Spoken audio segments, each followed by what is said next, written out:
So first of all, we will be learning about high anionic gap metabolic acidosis, and the mnemonic for it will be mud piles. Mud piles. MUDPILES.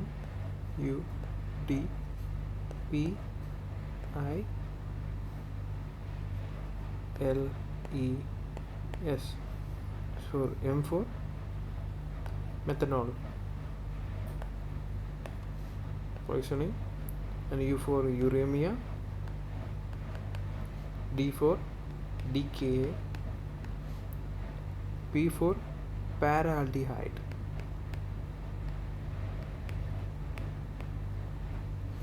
and I for it was iron, and there was question in 2022, iron, and also isoniazide, and L for lactic acidosis,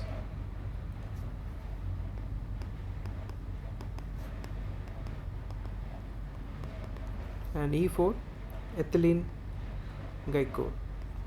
So ethylene glycol is a sweet substance which can be found in, it's a coolant used in vehicles. It can be found in coolants. And also S for salicylates, that will be, example is aspirin. Now let's learn the example for normal anionic gap metabolic acidosis, and mnemonic will be had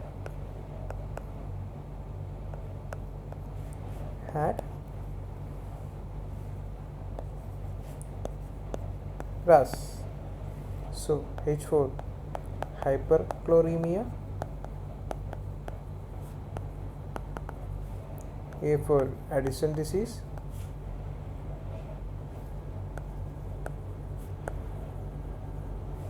D for diarrhea, R for renal tubular acidosis,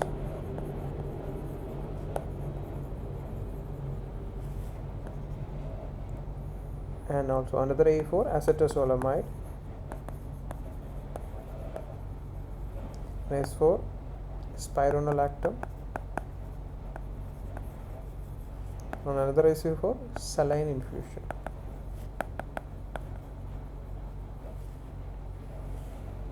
So these are the examples for normal anionic gap metabolic acidosis. So the first mnemonic was mud piles, and it was for high anionic gap metabolic acidosis. So we will be learning depth about this topic because it is very important, and it has, so renal tubular acidosis has 3 forms, that is type 1, type 2, and type 3. No, actually it's not type 3, it will be called type 4. So we have type 1, type 2, and type 4. So what are the difference? So type 1 RTA, that is renal tubular acidosis. So type 1 which is due to defect in distal tubule, that is distal. So this is B1, so distal. So what will be the primary defect? The primary defect will be poor hydrogen secretion into urine, that will be H plus is decreased in urine. So what happened? It is increased in blood, and so it causes acidosis. And also one more parameter we have to be monitoring is serum potassium. Serum potassium will be low or normal in type 1 RTA.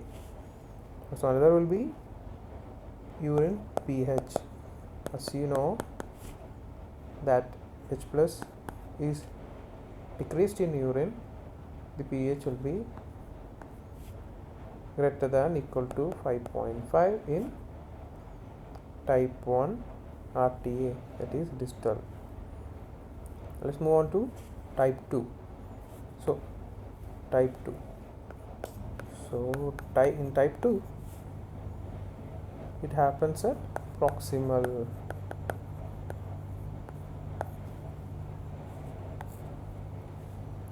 So here primary defect is due to poor bicarbonate reabsorption. So it will be due to bicarbonate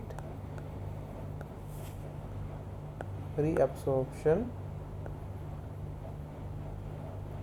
is impaired. So bicarbonate reabsorption is impaired. Even though bicarbonate reabsorption is impaired, the urinary pH, that is urinary pH, is not increased. It will be still less than 5.5. So if we talk about the potassium, it is serum potassium.